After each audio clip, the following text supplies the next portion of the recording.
Hey, what's up, everybody? It's Dan Greer with Eclipse DOT, and today we're going to be chatting all about roadside inspections. Now, I got a few pieces of advice. If you're training drivers on how to deal with roadside inspections, this is what I always tell everybody who's going through a roadside inspection, every driver I deal with, every company I deal with. You guys ready for this? This is like Dan's information. This is like straight out of Dan's head. This is like crazy good knowledge, okay? Are you ready? Number one, put on your yes sir hat. Dan, what do you mean my yes sir? I don't have a yes sir hat. Damn straight you do, okay? Your yes sir hat is whenever somebody says something, you go, yes sir. Yes sir. Man, your mama's ugly. Yes sir. Man, your daddy's ugly. Yes sir. You should see my sister, right? I'm kidding, brother. I don't have a sister. Anyways, yeah, I think you get my point though, right? No matter what they say, dude, your load's messed up. Yes sir. Let me fix that for you, sir. Yes sir. Yes sir. Don't be like a prick about it, okay? Don't be like, yes sir, yes ma'am, Sergeant Ham, blah, blah, blah, blah, blah. Just be like, yes sir, you got it, man. I'll do what I can to fix it, and be genuinely interested in fixing whatever they say, okay? So that's the first thing you do in a roadside inspection. Number two is don't argue. Don't argue back. Don't be like, yeah, my turn signal worked when I left this morning. But it doesn't work now, you dumbass. Okay? Just go say, yes sir. Let me see what I can do to fix it, and go see if you can fix it right then. Go see if it's just unplugged. Go see if the light's out. Go see if there's something crazy going on. Right? No big deal. You just got to try it. You got to have that yes sir mentality. You got to have that want to help, that willingness. All right. So this one time, actually, I'm going to say that. I'm actually going to do a whole video on that. Anyways, my point is like those are two of the biggest things that I've ever found. Number one, don't argue. Right? You've heard the customer's always right, or the officer's always right. Okay? Just pretend it's your wife. No matter what, just say, yes, ma'am. You got it, ma'am. Whatever you want, ma'am. I'm here to serve you. Yes. Doesn't matter that you're paying the bills. Doesn't matter that they're trying to keep the road safe. They're doing their job just like you're doing your job. Right? That doesn't matter. Don't get in that head. Don't get in that mindset. I had one guy one time crack me up. He comes in and he goes, Dan, I gave that officer a piece of my mind. I was like, oh, yeah? Did you? Huh. We'll see how that fares for you over the next 6 months. He called me 3 months later. He's like, Dan, I shouldn't have given that officer a piece of my mind. I said, why?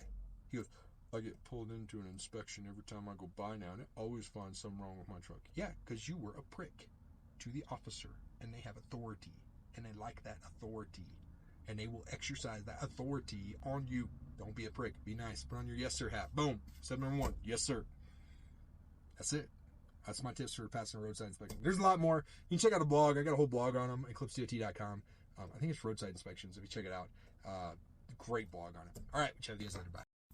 Hey, what's up, everybody? So we were just chatting about roadside inspections, and I was like, man, what is better in a roadside inspection than like actually telling people how to not get out of them, because we don't want to get out of them. We actually want them. We just want ones with no violations. What's better than telling people how to get out of them? Is telling them how to pass them with no problems. Okay. So this one time I was young, man, and I was hauling pipe, and I had like, man, I had 1 inch pipe, I had 2 inch pipe, I had 1.5 inch pipe, 1 1/4 pipe, 4 inch pipe, 8 inch pipe, 12 inch pipe, 24 inch pipe, 36 inch pipe. I had all kinds of pipe. I had rolls, I had sticks, I had joints, I had steel, I had plastic. I had all kinds of pipe on my truck that I was hauling. And it was all bundled together. I was running like local deliveries, and I had it all in the back of my truck, right? And it wasn't all bundled together, because I had like 35, 40 stops that day, and so I had 35, 40 stops on the back of my truck, and I go to all these different places and drop off little bundles of pipe for these people. Anything from like drip tubing to like literally 36 inch corrugated culvert. I had everything on my pipe. Plastic pipe, it didn't matter. Plastic, steel, metal, ductile iron. Had a road ductile iron. We did concrete precast. I had concrete precast on there. I'd fill up the stuff with concrete precast and put some on top of it. Anyways, I get pulled into this inspection port. We have port of entry that I go through every single time whenever I was running this truck. And I went pulled into this port of entry, and they were like, ooh, this truck looks like he needs a level 1 inspection. And so they gave me a level 1 inspection, and they couldn't find anything wrong with the truck. But they found something wrong with the load.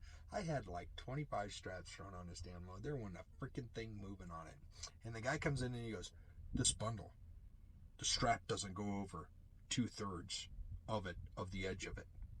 You got to fix that. And it was like halfway up the truck. It had a board on top of it. It wasn't moving. I mean, it wasn't, it was stuck. It was stuck. It was not moving. And so I was like, I did what I always do. And I said, yes, sir. Let me see what I can do to fix that right now. And he said, really? I said, yeah. You can go inside, write the ticket, do what you got to do. I'll be in there in just a minute. Like, throw the strap on, thinking about it, and that way you can check it and make sure that it's right before I leave, because I want it to be right before I get on the road. I don't want it to be decent. I want it to be great. And so the dude goes up and he walks up the steps, and he stops on the steps right before he goes in the door to the port entry. And the dude turns around and he looks at me, and I'm fighting this thing through here with we got a key is what it is that we use, but it's a 6 foot long piece of wire, metal that we were pushing through there. I was pushing that strap through there. It was just me, and I was fighting it through there. It was hotter than Hades. It was like August, man. And we don't get a lot of humidity in Colorado, but we do get monsoons. You know what it is. Monsoons mean rain, and rains mean a little bit of humidity. So I'm sweating like a banshee out there, pushing this thing through, and he stops, and he looks at me, and he watches me fight that thing through. I'm like, this son of a freaking prick, man. He's like watching me fight this thing through. Get off your button. Come help me. Blah, blah, blah, blah, blah. Anyways, I didn't say that. I just smiled, turned around, looked down. I got up there. I got in. After I got done, got the strap on, got it tightened down. And he paused whenever I got in the building there, sweating like a lunatic, man, kind of like I am right now. Anyways, sweating like a lunatic. I get in there, and the guy goes, "You didn't even argue." I said, "No, why would I argue?